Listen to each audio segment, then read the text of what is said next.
Before I do that, what I like to do, and I should have done it before I got down here, is I like to take these screws out, and they're just held with a little cardboard insert on the back side to hold the screw in.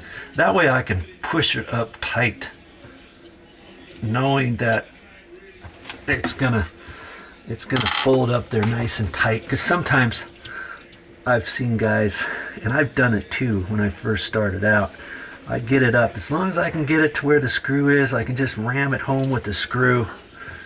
But if the wires are kinked or hitting just right, you're not going to be able to do it, and you could bend this mounting bracket, or in most cases you're going to be installing these in a plastic box, and your threads area could strip, and you're not sucking it up tight because all these wires weren't folded down properly on the back side. Okay, we're going to look at this. We're going to make sure we've got plenty of room back here.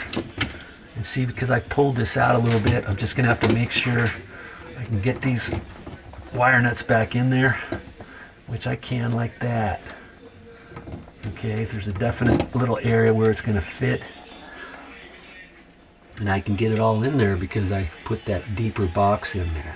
Glad I did that.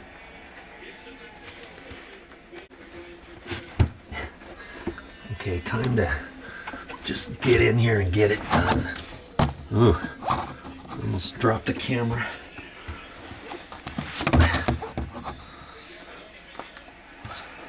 On a mat here, I'm trying to hold the camera up properly and do this. It's a little tricky here, so bear with me. Get resituated.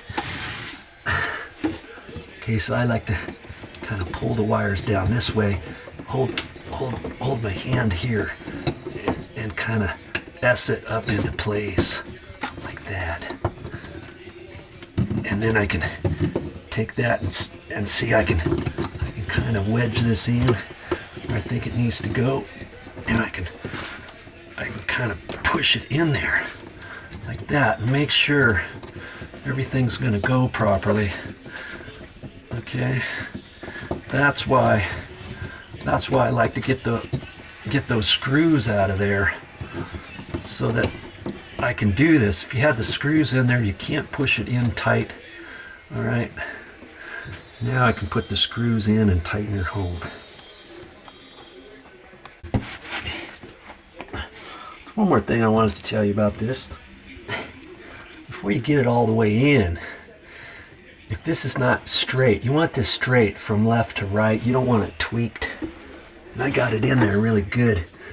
But if you need to twist it, you can kind of bend it to the right or to the left, rearrange the wires. You kind of want to do that as you get it about where you want before you start putting your screws in, and then you can kind of tweak the wires a little bit and push it down. Another good reason why I like to leave those screws out first.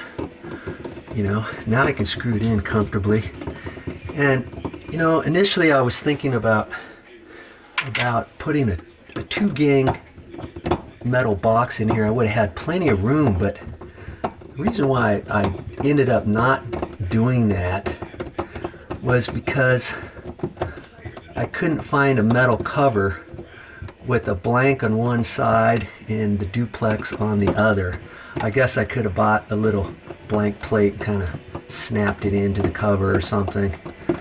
But usually what I like to do, and if you were noticing, if you watched the initial video, there was a plastic cover plate over the metal box, and I could have gotten a plastic plate, a 2-gang box, and then a different type of cover, and then a plastic cover plate with a duplex on one side and a blank on another. Let's say on metal boxes, I like to put metal cover plates. And so I'm going to go ahead and put this metal cover plate up there and be done with it. I just couldn't find a metal cover plate at the store. The blank on one side and the duplex on the other. They had all other types of arrangements, but not that, you know. Then I would have had plenty of room. But because I put the deeper box in there, I got it done anyways. just barely, but it worked. Here's one last tip.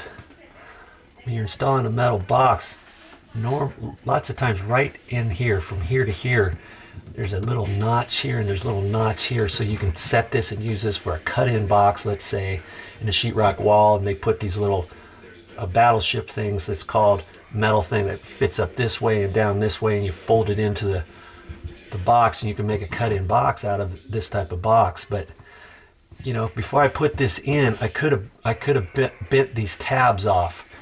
There's a little score mark at each one of those, and every plug has them. Every electrical outlet has those. If you put in a cut-in box, you break those tabs off, and I'm going to be installing one on a cut-in box here pretty soon. But you put a plastic cover plate over that in a sheetrock wall, let's say, sometimes these tabs are in the way, okay? But because I'm putting a metal cover plate on and it's underneath the sink and everything, it's going to be fine without taking those tabs off, okay? Just be aware of that, especially when you're installing cut-in boxes. You thought I was going to forget those brackets, didn't you? Well, I do what I say I'm going to do, by Joe. Okay, here's our finished product. All right. It took a little bit of doing, but you know what? I'm just an average Joe, and if I can do it, you can do it.